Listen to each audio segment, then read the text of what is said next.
Good day Bukidnon State University ISD. This is Sir Kim with my topic Justify the need for distance learning in education and its ethical role of technology in the new normal.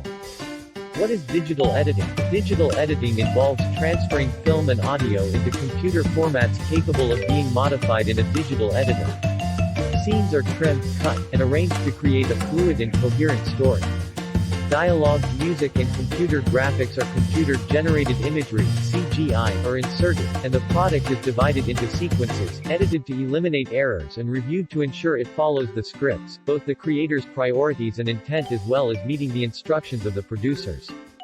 Next is digital technologies in the classroom. In recent years, reference to digital technology in the classroom, DTC, can be taken to mean digital processing systems that encourage active learning, knowledge construction, inquiry, and exploration on the part of the learners, and which allow for remote communication as well as data sharing to take place between teachers and/or learners in different physical classroom locations. This is an expanded notion of technologies that recognizes their development from mere information delivery systems and also clarifies their role in classrooms in contrast to their wider use across schools and learning centers. What other terms are associated with digital technologies in the classroom?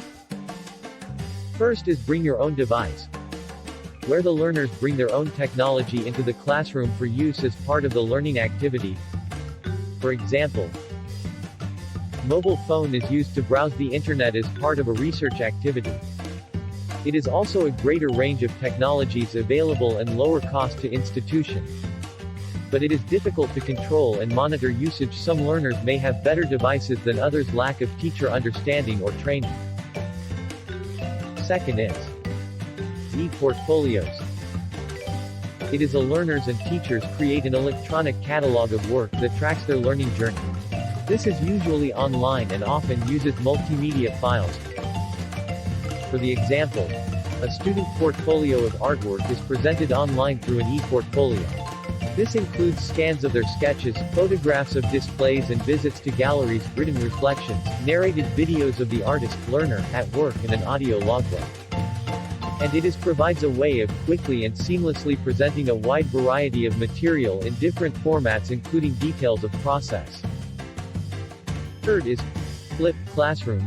It is a learners discover new content before the lesson from online videos or resources and then apply this knowledge in more personalized work in the classroom. For example, learners watch a video at home about how sedimentary rocks are transformed into metamorphic rocks. In class they work in groups to collaboratively create a diagram explaining this process of transformation. Also more time for activities that promote deeper understanding and reflection. But flipped classrooms learners do not understand or are not able to access the flipped material. Flipped learning is not appropriate. Misunderstandings arise that are not addressed in class. Lack of teacher understanding, training ensuring resources are up to date. The fourth is personal learning network. A PLN is an individual, loose collection of links with other people or resources. The aim of such a network is to facilitate an exchange of ideas that supports learning. For example, online interest groups like on Messenger and/or online and face-to-face courses. And also access to a wide range of perspectives and expertise beyond the confines of the physical institution. Lastly is virtual learning environment. A VLE is an e-learning education system that is web-based, but modeled on conventional face-to-face education. It provides access to courses, course content, assessments, homework, links to external resources, etc. It is also an easy way to collate and organize courses and information. Flexibility of access. But in VLE software can limit course structure. High level of maintenance. What is interactive whiteboards?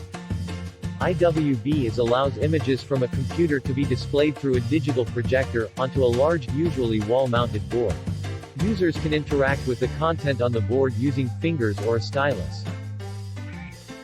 Next is software applications, or what we call apps, are designed to operate on mobile devices such as smartphones and tablet computers.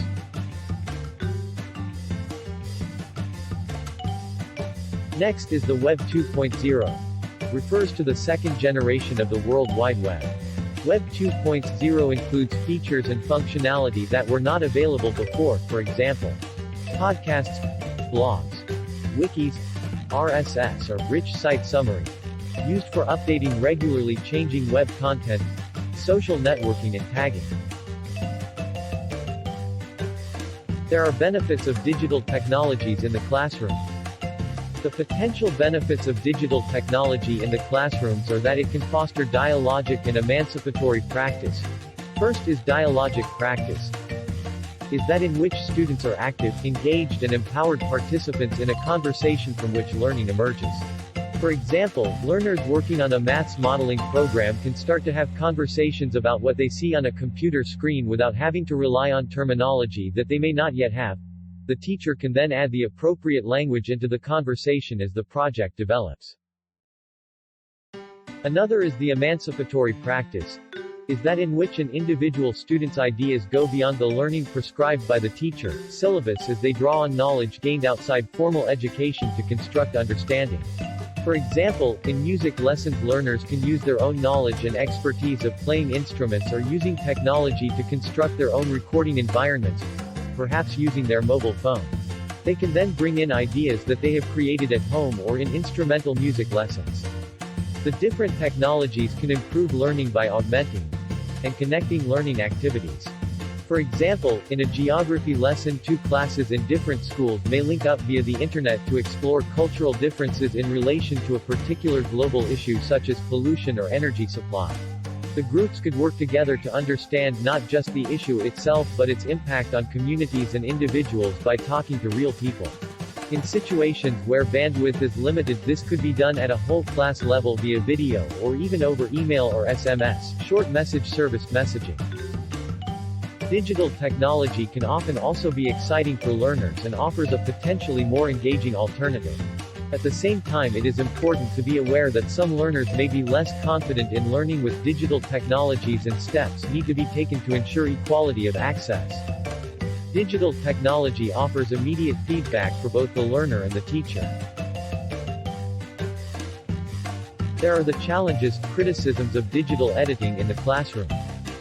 A lot of time and resources are currently being invested into technologies and applications that have yet to be proven to be effective or efficient when compared to more traditional classroom learning contexts.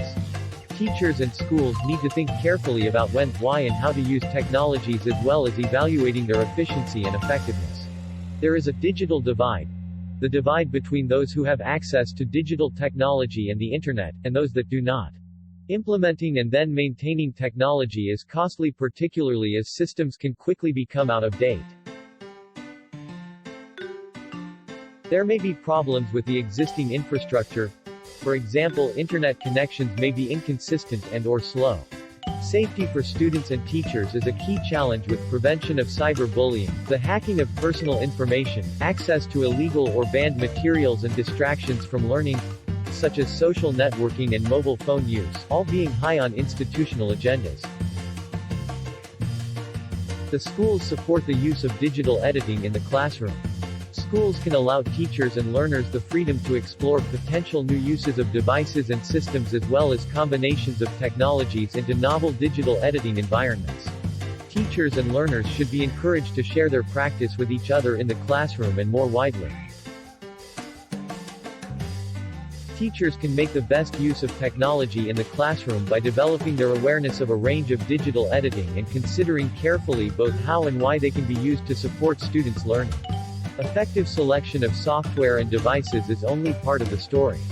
The consideration of what learning will be achieved and how the technology may help is fundamental to its effective deployment. The SAMR, substitution, augmentation, modification, and redefinition, model developed by Dr. Ruben Fuentedora is a useful reference when considering the implementation of technology in the classroom. The model shows the stages that adopters of educational technology often follow as they integrate their teaching and learning with technology editing. I have here a short video clip from the internet that will help discuss the topic. Sit back, relax, and learn. It seems like every student has a smartphone or a tablet that they just cannot put down during class. As teachers, we want to be able to keep the attention of our students, but it is difficult when we are competing with technology.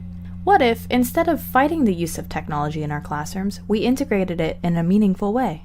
Here, I have compiled a list of 9 different app-based tech tools that you can use in your classroom to augment your lesson and help students interact with the material. This list is geared more towards higher grade levels, but elementary teachers might still find some good ideas in this list. Number 1. Note-taking applications. Notability is my number 1 favorite note-taking app. It allows me to use my iPad to create typed or handwritten notes, and then to share them with anyone, or sync them to my Google Drive effortlessly. What helps Notability to stand out from all the other apps that can do this is the entry box used for handwriting. Instead of zooming in on the screen to write, or just having very large notes, Notability has this box that zooms in on a small part of the page and automatically pans as you reach this blue bar here. You can see what I just wrote shows up on the page at a normal size. Notability also allows for pictures or PDFs to be imported and then annotated in the app. This has allowed me to highlight articles, insert pictures into my notes, and even sign documents without having to print. Recordings can also be taken, and if you're typing while recording, tapping on the typed words later will take you to the proper place in the recording in order to review the relevant material. Notability is not a free app, but it routinely goes on sale in the App Store. It is also, unfortunately, not available for Android. A quality Android option I would recommend is Evernote, as it has many of the same features that Notability has. Also, it is free to download. However, the handwriting capabilities are not as developed as they are on Notability. Number 2. The second app I recommend to teachers is Duolingo. This app is recommended specifically for foreign language teachers. However, it could be helpful to give ELL students some extra practice with the English language. Duolingo is an app that many people already use for fun, but as a teacher you can set up a classroom in Duolingo where you can monitor your students' progress in the topics and assign them lessons to complete. Duolingo adds an attractive gaming atmosphere to learning a language and can appeal to all age groups. Duolingo for Schools is free and available on all platforms, including from an internet browser. Number 3. Study Blue. Study Blue allows you and your students to create and share note cards on a topic. These cards can be flipped through, turned into a quiz, or even transformed into a printable study guide. Once they are in a student's backpack, they can be studied offline as well. A limited Study Blue version is free, but it removes a lot of the sharing functionality. A membership can be purchased for as low as $7 a month, and teacher accounts are also available. Number 4. GeoGebra. GeoGebra is a free graphing calculator app that allows students to not only visualize the functions that they are learning about in algebra class, but also to explore geometric and trigonometric properties. Inputs can include points, functions, and geometric shapes, and these shapes can be interacted with. An app like this will give visual learners a way to make the material click, and it is fun to draw the shapes on the XY plot. GeoGebra is available for Android, iOS, and your favorite web browser. Number 5. Google Apps. A complete series could be done on the Google Apps themselves, but they will be considered as one here because of their interconnectivity. With one account, students would have access to an email account, a word processor, a spreadsheet and slideshow creator, a task manager, and many more. Many students are already familiar with many of the offerings that Google has. The real benefit to using Google Apps in your classroom is in the collaboration that is possible. Multiple students can edit a document at one time or check off boxes on a to-do list. Real-time comments can be made, and Google Hangouts allows for students to discuss an assignment when they aren't in the same room without having to leave the assignment page. Most everything is stored in the Google Drive, which will allow students to access their files on any device. Schools can also join Google for Education at no cost and provide their students with a school-run Google account. Number 6. Poll Everywhere. Poll Everywhere allows teachers to ask questions and poll the class for the answers. Multiple choice, true, false, and short answer questions can be asked. Students answer the polls by accessing the app or by texting in their responses, and teachers can see the data in real time. This can replace classroom sets of clickers with an option that the schools do not need to purchase. Number 7. Kahoot. Kahoot allows you to create your own learning games. This could be used on those days when a lesson doesn't take as long as you had anticipated and you're left with 20 minutes and 20 unoccupied children. By going to getkahoot.com, you can design your own game or choose from one that has already been made. By using the app or going to kahoot.it and entering in the unique game pin, you can play the game. With the ability for teams to be made and the flexibility of making your own gaming experience, Kahoot allows students to have so much fun that they forget they are learning. Kahoot is free and available on all devices. Number 8. ClassDojo. ClassDojo is a simple point-based classroom management app. Students are given an avatar and can be awarded points for being on task and exhibiting good behavior. They can also be penalized for being off task. Students can also be assigned into groups so that they are not singled out for the point portion of this app. ClassDojo also has another purpose. Teachers can add their students' parents to the app and share news, pictures, and videos from the day. Also, the parents are notified about behavior rewards and corrections. This way, parents can stay up to date on what is happening in the class and how their child is doing. A ClassDojo account is free. Number 9. OffTime. OffTime is a phone restriction app. Sometimes, even with all the integration possible, we need students to put their phones away and pay attention to the lesson. OffTime allows the phone to be locked and access to be granted to only certain applications for a certain amount of time. A free version of OffTime is available, but the paid version allows the ability to create different profiles for different tasks, and to also schedule when off times will be automatically taken. Similar apps are available, such as Forest, which is free for Android and paid on iOS. OffTime is only available for Android, as the permissions required are not allowed in the Apple OS. I hope you liked this list of 9 essential apps for teachers to use in their. Thank you, classmates. For the question from other group. Why are digital technologies in distance learning and education relevant to Bukidnon State University? Digital technology in now normal fosters active learning, and this in turn can enable learners to attain higher grades based on their enhanced understanding. It enables schools to link more effectively with digital editing in distance learning and education. For example, it supports the examination process through computer-based and online assessment processes and improves the efficiency of instructional materials. Our institution also supports learners that wish to prepare for the modern international world and the new technological possibilities available.